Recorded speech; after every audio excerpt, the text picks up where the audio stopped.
Manusia ini punya kewajiban untuk ikhtiar semaksimal mungkin, sekuat tenaga.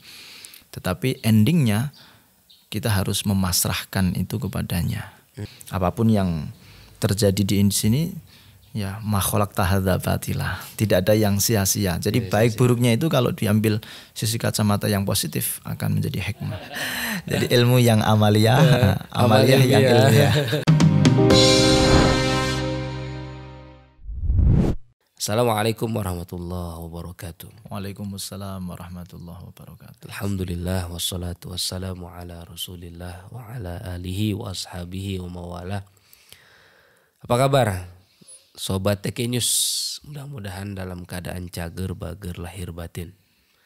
Amin. Hari ini kita sedang berada di Cisarua, tepatnya di Wisma Flora, bersama dengan Gus Najib Syaifullah. Beliau ini putra pengasuh dari Pondok Pesantren Mahirul Hikam. Kita waktu itu udah pernah ngobrol, Gus. Iya Ustaz. Hari ini kita mau ngobrolin tema yang berbeda nih, Gus. Kalau dilihat, kelihatannya masyarakat sekarang nih cenderung menganggap kekayaan itu berupa materi, Gus. Jadi orang kalau materinya sedikit dianggapnya nggak kaya. Tapi sedangkan ada hadis Nabi, kaya yang sejati bukan bikathratil arad, ya kan? Tapi gini, nafs ini gimana, Gus? Iya Ustaz. Sebelumnya assalamualaikum warahmatullahi wabarakatuh. Waalaikumsalam warahmatullahi wabarakatuh. Terima kasih saya bisa silaturahim ini Ustaz. Saya dalam rangka tabarukan saja. Karena dengan tabarukan itu semuanya jadi baik dan tambah amin, baik. Amin Allah. Saling sharing, silatul fikri, silatul ilmi, silatul qalbi, silatul amali. Iya. Terkait ghinan nafsi tadi ya Ustaz. Ghinan nafsi itu ya kaya kolbu. Bahasa Jawanya itu lembah manah. Lembah manah. Punya manah, kolbu. Lembah manah. Iya, seperti halnya lembah kan luas gitu ya. Bahtera. Okay. Seperti bahtera. Artinya punya manah yang nyegoro. Sehingga bahasa Jawanya tidak mudah kagetan, tidak mudah menyalah-nyalahkan, tidak mudah pinginan. Itu satu pesan yang sering biasanya diungkapkan oleh orang Jawa yang dalam rangka biar bisa legowo. Ini filosofi orang Jawa. Filosofi orang Jawa biasanya. Jadi kekayaan hati itu juga ada di filosofi Jawa ya? Iya Ustaz.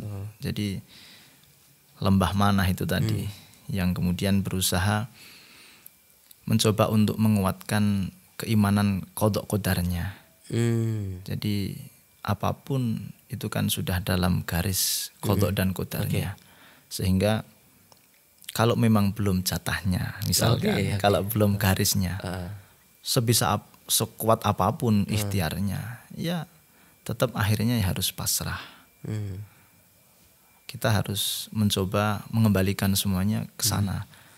Jadi kalau orang yang kemudian bisa legowo mencoba manage kolbu ini, maka dia tidak akan mudah frustasi, tidak akan mudah menyalahkan apa yang ada di sekitar kita, karena dia tahu hakikat. Hakikatnya tidak lepas atas kehendaknya. Maka apalagi sudut pandang terhadap dengan kekayaan hati, maka bukan duniawi, materi itu yang menjadi goalnya. Tetapi hakikatnya kalau hati ini sudah bisa di-manage, maka akhirnya akan bisa disikapi dengan enjoy, Ustaz.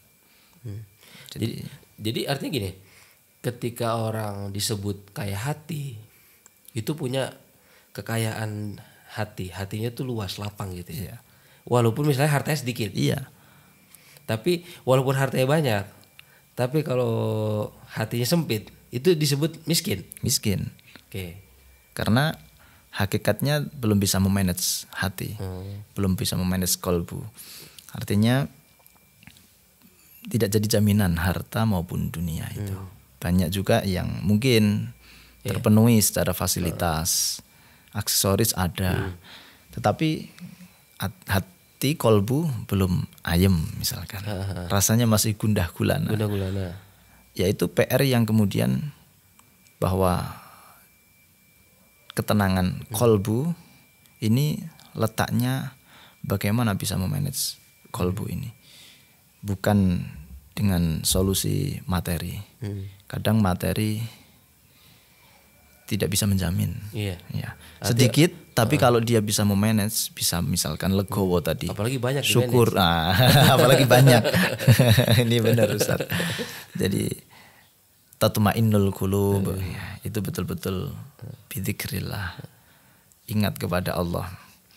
Jadi kalau dia connect-nya ke sana, maka bisa disetel banyak sedikitnya materi apapun dunia. Meskipun itu ya tidak semudah teori. Tetapi iya perlu ada berangkat dari ilmu. Berangkat dari pengetahuan, berangkat dari ilmu ini akhirnya nanti berusaha diaplikasikan. Jadi kunci dari kaya hati itu tadi ridho ya terhadap qada dan qadar gitu, ketentuan. Tapi di satu sisi itu kan sikap batin kita ya, ridho terhadap ketentuan. Tapi di satu sisi sikap ikhtiar kita, sikap lahiriah kita harus kerja keras gitu. Jadi bukan berarti ketika udah pasif, tidak. Udah ridho aja lah, terimalah emang rezekinya segini gitu kan. Jadi, kita tidur juga segini gitu. Itu bukan apa namanya, bukan pasrah yang benar. Artinya itu ada pemahaman yang salah. Jadi bukan berarti qanaah misalkan ridho itu akhirnya menyebabkan kita pasif, tidak. Jadi sudah ikhtiar terlebih dahulu. Al-insan bitakhir wallahu bitaqdir. Manusia ini punya kewajiban untuk ikhtiar semaksimal mungkin, sekuat tenaga. Tetapi endingnya kita harus memasrahkan itu kepadanya. Biar akhirnya ketika tidak sesuai usaha, tidak sesuai proses, kita tidak jeglek bahasanya itu. Tidak akhirnya menyalahkan dengan apa namanya, karena nggak sesuai antara realita sebab akibatnya dengan cita-cita. Betul. Gitu ya. Jadi banyak yang kemudian pemahamannya itu ya memang betul manjada wajada.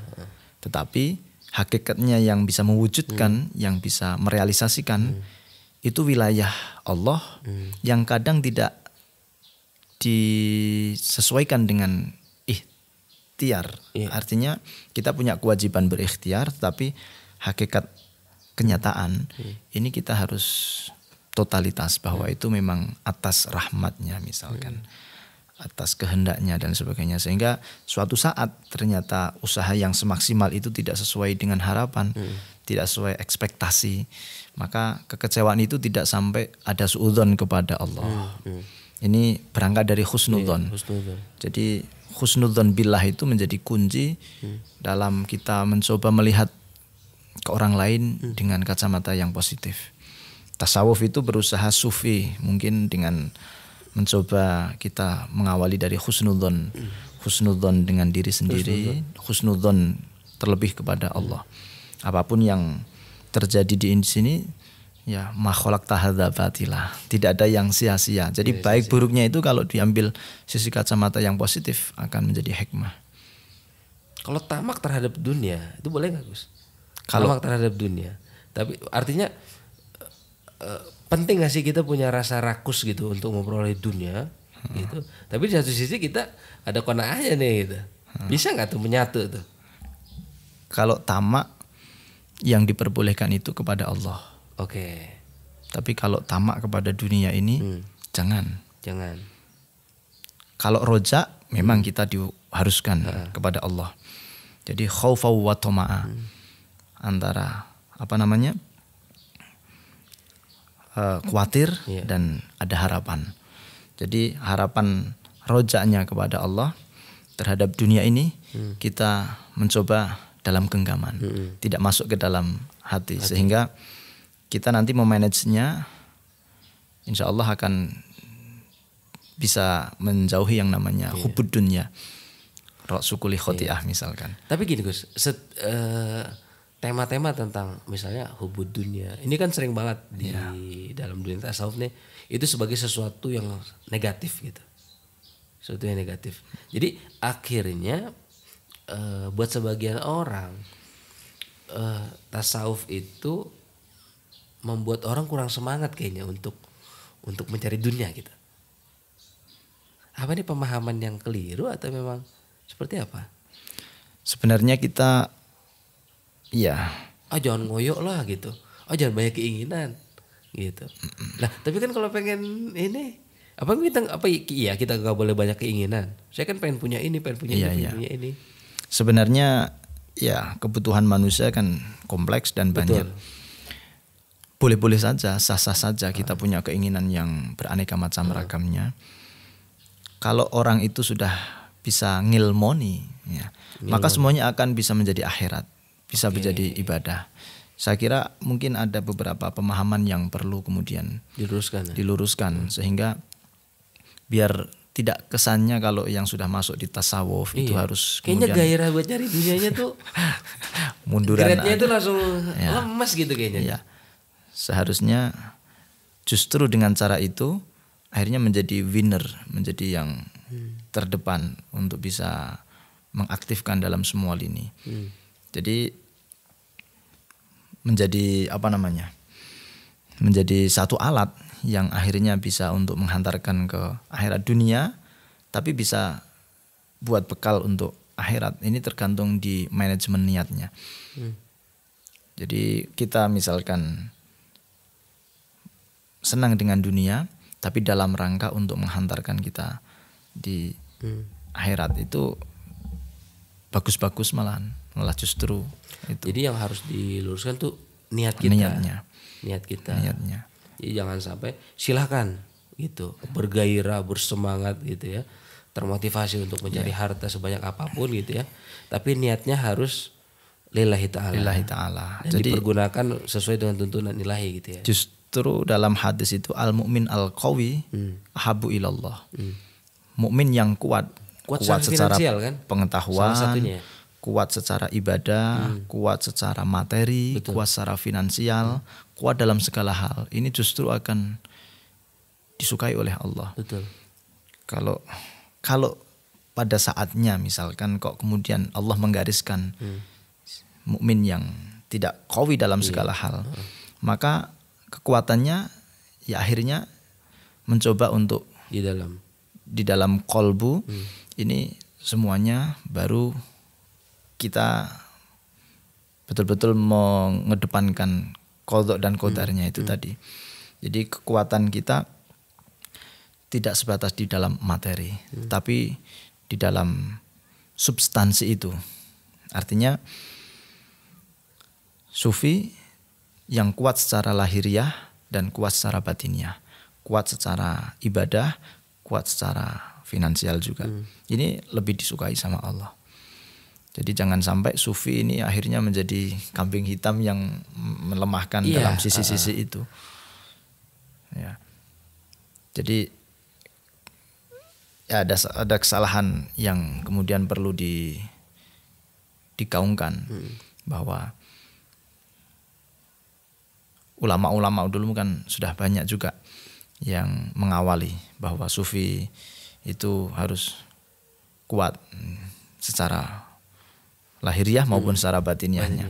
Meskipun misalkan ada beberapa orang yang kita lihat secara finansial mungkin tertatih-tatih, tetapi kita yakin kalau dia ada prioritas karena ya di dunia mungkin sudut pandangnya sementara, terus kemudian dia memprioritaskan sisi ukhrawinya sehingga dia menyetel dalam kehidupan ini standar yang sederhana.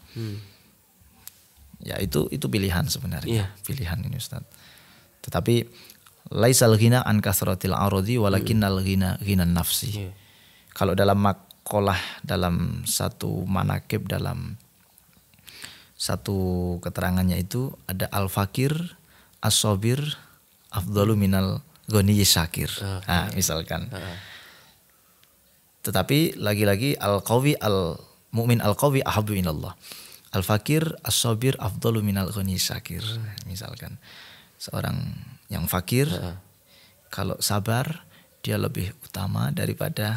Nah, kadang ini kan jadi pembenaran juga, Gus. Iya. Untuk iya dong, orang yang susah sabar tuh lebih utama ketimbang orang yang kaya yang bersyukur. Ini belum, ini belum selesai, belum. Gus. Terus kemudian di atasnya lagi al-fakir afdalu minal fakiri sabir wal ghaniyyi syakir. Oke. Orang yang fakir tapi bisa bersyukur itu bisa lebih utama daripada yang fakir sabar dan ghani syukur tadi. Yang paling atas lagi al-fakir as-sabir wasyakir afdalu minal kul. Kuncinya bukan di fakir tetapi sabir dan syakirnya itu tadi. Orang yang bisa sabar dan bisa syukur. Artinya dia bisa legowo, tidak gresulo bahasanya dengan garis pemberian Allah. Dan dia bisa bersyukur, artinya selalu bahagia apapun yang diberikan oleh Allah. Bukan kemudian dia tidak bisa menyukuri dengan apa yang diberikan itu, yang kemudian ini menjadi mukmin yang secara kolbu ini krisis. Jadi al-mu'min al-qawi kuat secara hati, kaya secara hati ini akhirnya dia bisa banyak sedikitnya materi itu tidak mempengaruhi terhadap ubudiyah dia, muamalah dia. Karena kenapa kekayaan hati itu yang paling prioritas ya? Paling prioritas. Menjadi pondasi dari semua kekayaan. Okay. Saya pernah juga curhat dengan salah seorang habib. Kenapa itu? Yang waktu itu ya secara materi ma'isyah saya sepertinya kok gali lubang tutup lubang. Gimana ini solusinya? Habib. Akhirnya terus kemudian beliau memberi solusi. Bukan materi yang kamu prioritaskan, Najib. Tetapi ketakwaan hati, ketakwaan kolbu ini yang kemudian kamu asah. Karena namanya kehidupan seperti roda berputar. Suatu saat mengalami yang di bawah, suatu saat mengalami di atas. Tetapi kalau manajemen kolbu ini, ketakwaannya ini sudah betul-betul bisa jalan. Ini sudah ketakwaannya itu sudah bisa digunakan untuk segala hal.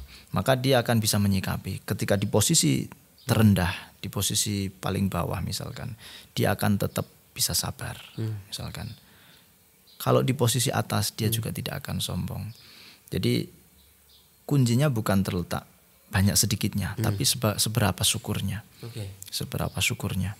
Kalau dia bisa memanage kolbunya dengan sabar dan syukur, maka dia akan tetap enjoy menjalani kehidupan ini. Jadi kuncinya di syukur dan sabar. Dua hal seperti halnya koin yang tidak bisa dipisahkan. Betul. Sabar dan syukur. Ketika urusan ubudiyah, urusan ibadah, kita melihat orang yang lebih di atas kita, maka kita bisa akan semakin lebih semangat. Tapi urusan duniawi ya, kita melihat orang yang di bawah kita akan bisa bersyukur. Nah ini kunci dalam kita menyikapi kehidupan. Sabar dan syukur ini yang menjadi qanaah. Saya pikir mungkin begitu, Ustaz. Saya dulu waktu belum belajar tasawuf lah ya, kira-kira lah dari para guru tuh. Kita dulu ngelihat orang ibadah itu kalau orang pulang dari masjid. Jadi ini orang ibadah gitu.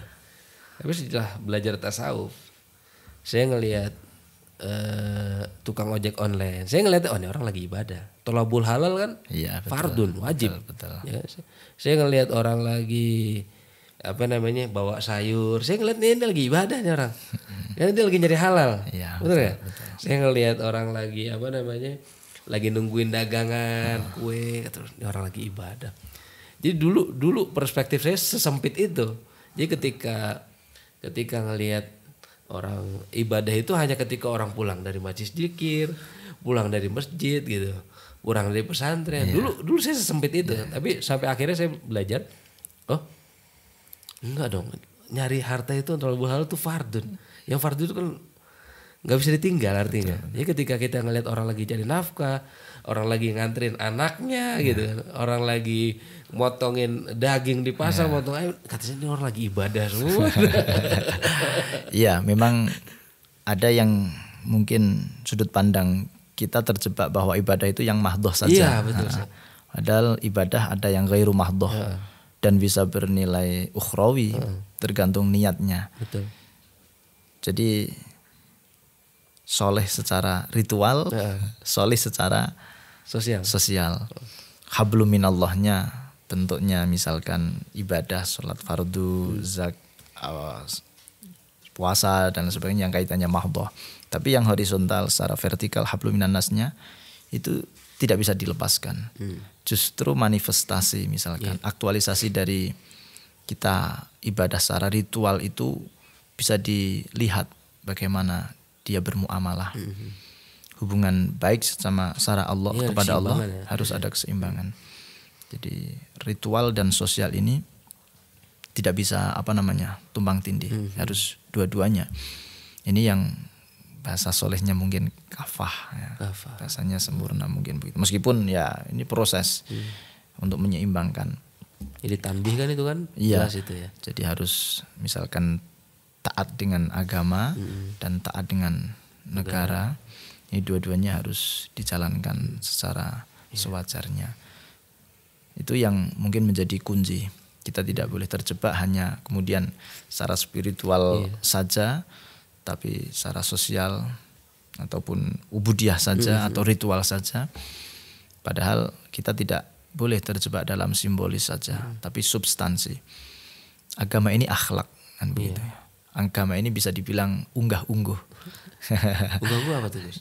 Akhlak itu tadi. Okay. Jadi liutamima makarimal akhlak. Prioritasnya Rasulullah diutus ini untuk menyempurnakan dan akhlak itu dalam setiap lini kehidupan. Iya. Termasuk dalam kehidupan ekonomi. Betul, kehidupan ekonomi. Nah ini yang kemudian perlu generasi kita yang tentu secara finansial ini bisa menjadi subjek, tidak menjadi objek. Oke, misalnya saya ngeliat gini, Gus, zakat itu kan harus satu nisab ya.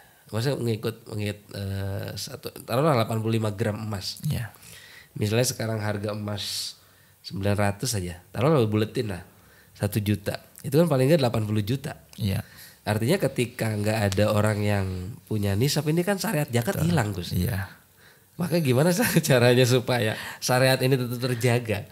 Kan harus ada orang-orang yang emang kaya, nyari harta sebanyak-banyaknya. Betul. Supaya syariat ini tetap terjaga. Iya.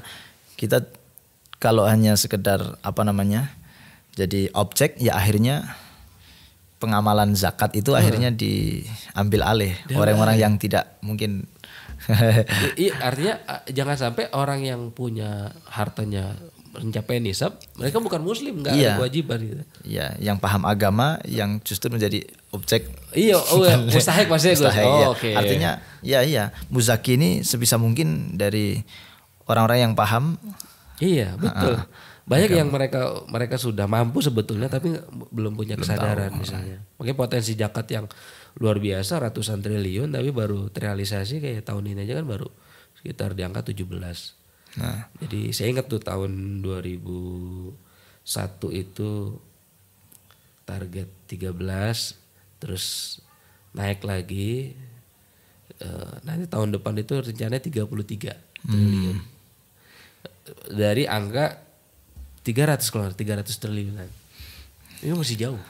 Potensi zakat dengan realisasi di lapangan gitu. Kita masuk di dalam muzaki atau yang mustahik. Nah itu dia.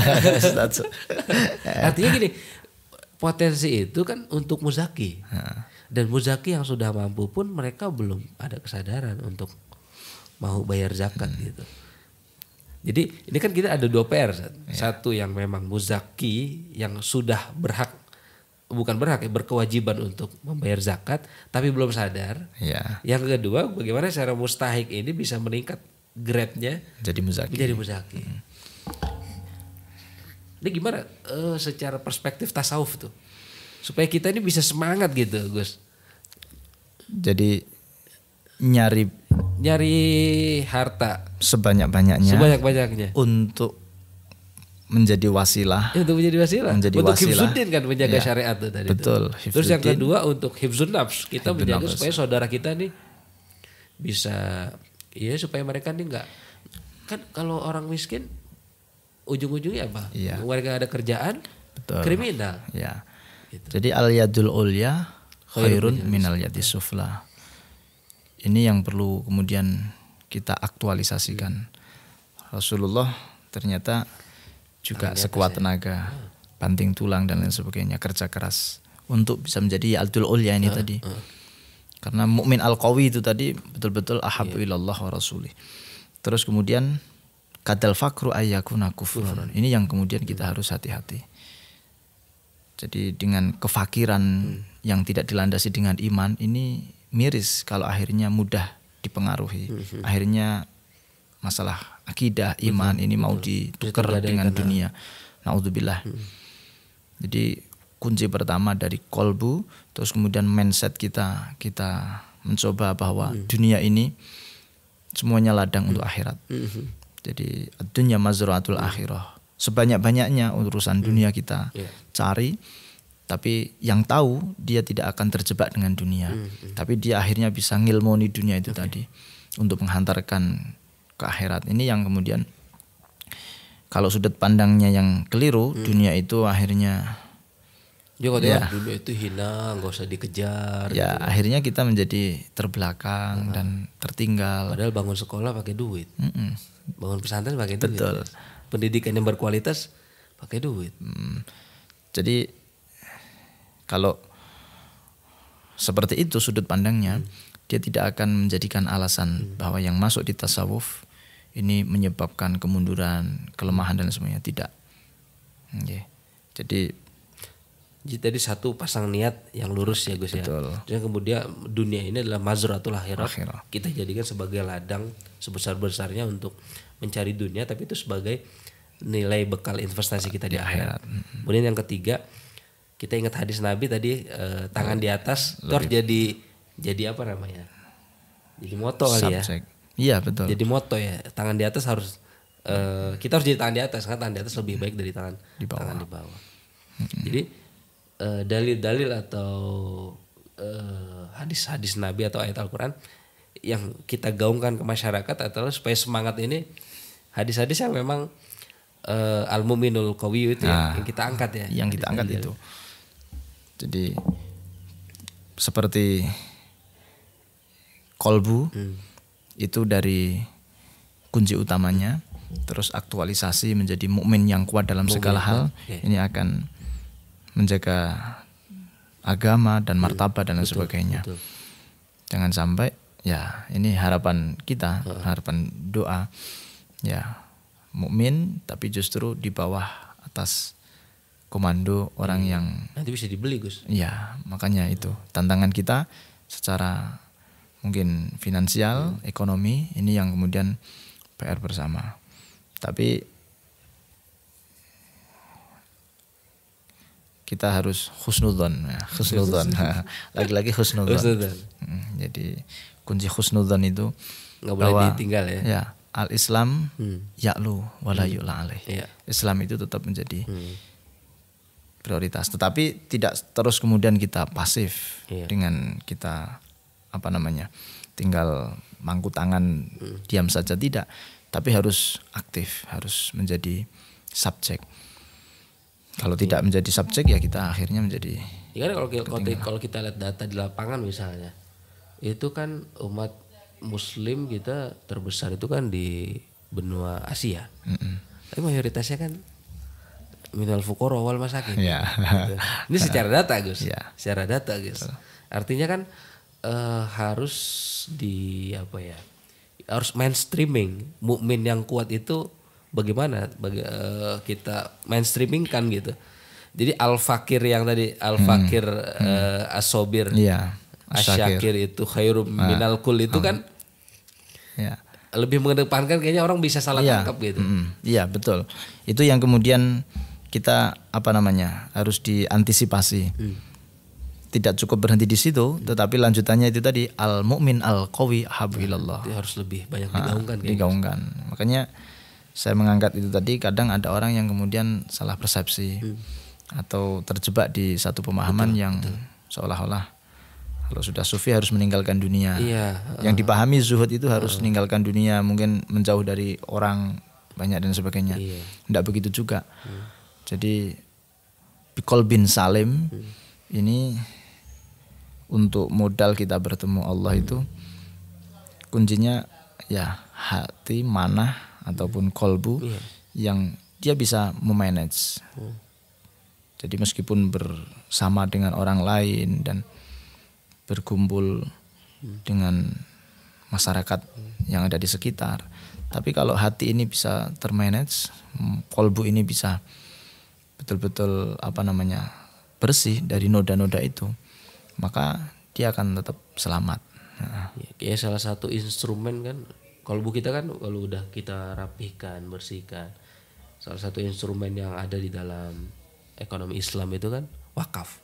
Nah, wakaf itu kan wujud persaudaraan kemanusiaan kan, karena yang manfaatnya luar biasa, dia bisa mengangkat kesejahteraan masyarakat, kemudian juga bisa menumbuhkan ekonomi masyarakat. Artinya kita punya kekayaan secara kolektif, walaupun misalnya kita nggak kaya banget, nggak sampai jadi muzaki, tapi kalau kita bareng-bareng gotong royong semuanya, ini kita bisa kaya secara kolektif melalui pemberdayaan wakaf itu Gus ya. Betul. Jadi ubudiyah yang kaitannya secara sosial yang diwajibkan oleh seorang muslim di zakat itu, bahwa solidaritas sesama itu masuk dalam rukun Islam. Betul. Jadi zakat ini kalau sudah pentasarufannya dan betul-betul sudah bisa merata, ini saya yakin ya nggak ada yang benar-benar di bawah garis kemiskinan lah. Insya Allah begitu. Jadi biasanya yang menjadi kekuatan kita ya ubudiyah mahdoh, terus kemudian yang ghairu mahdohnya ini yang kemudian agak kita masih tertatih-tatih. Tetapi proses ke sana ini sudah mulai ya digaungkan, sehingga muzaki ini sudah mulai ada kesadaran. Jadi pertama memang ya kita harus bisa kuat secara finansial memang betul. Sehingga nanti masuk pada wilayah muzaki itu tadi. Kalau tidak begitu nantinya ya kita akan hanya di batas teori. Tidak menjadi pelaku pada kenyataannya, yang tahu ternyata hanya sekedar bisa dibilang hanya sekedar menjadikan wacana. Nah, yang pelaku ternyata di luar orang yang paham. Ya ini satu PR. Ustadz. Harusnya yang paham itu jadi pelaku. Jadi ilmu yang amaliyah, amaliyah yang ilmiah.